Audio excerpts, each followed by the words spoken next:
دفتر وکالتدار اوید به حقوق انسان تاجیکستان خبر داد که رهبر این نهاد امید بابازاده امرو با دو کارمندش حیدرعلی رجبزاده و اسندین ندایف روز 13 اکتبر جهت شناسایی با وزیر حقوق انسان از مؤسسه اصلاحی سرایست اجرای جزای جنایتی وزارت عدلیه بازدید کرده است.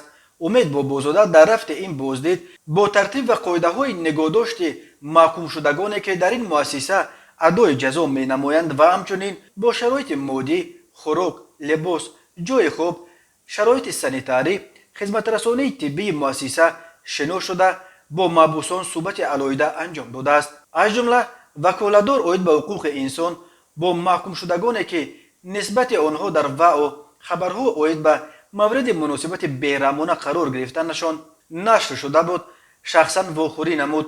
در رفت صحبت محکوم شدگان جابر رحمت الله رجب و دولت عبدالقادر ابراز نمودند که آنها مورد مناسبت بیرحمانه قرار داده نشدند.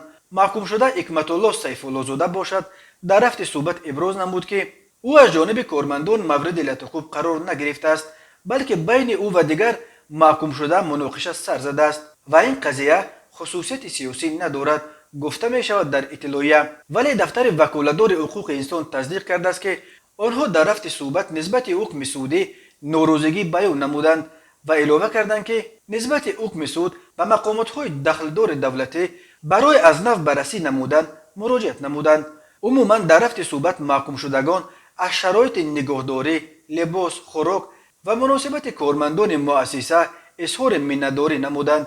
گفته می شود در گزارش دفتر وکالتدار حقوق انسان تاجیکستان تاکید کرده است که ترتیب نگهداری محکوم شدگان در زندان وحدت به طلبات قانون‌های جمهوری تاجیکستان و سندهای بین المللی مطابق می باشد. قبلا اپوزیسیون تاجیک از شرایط نگهداری محبوسان سیاسی و مورد شکنجه و بدرفتاری قرار گرفتن آنها در محبس‌های تاجیکستان اظهار نگرانی کرده بود. خویشاوندان محبوسان سیاسی حتی به سازمان ملل نامه نوشته خواستار رسیدگی به وضعیت نزدیکانشان در زندانها شدند.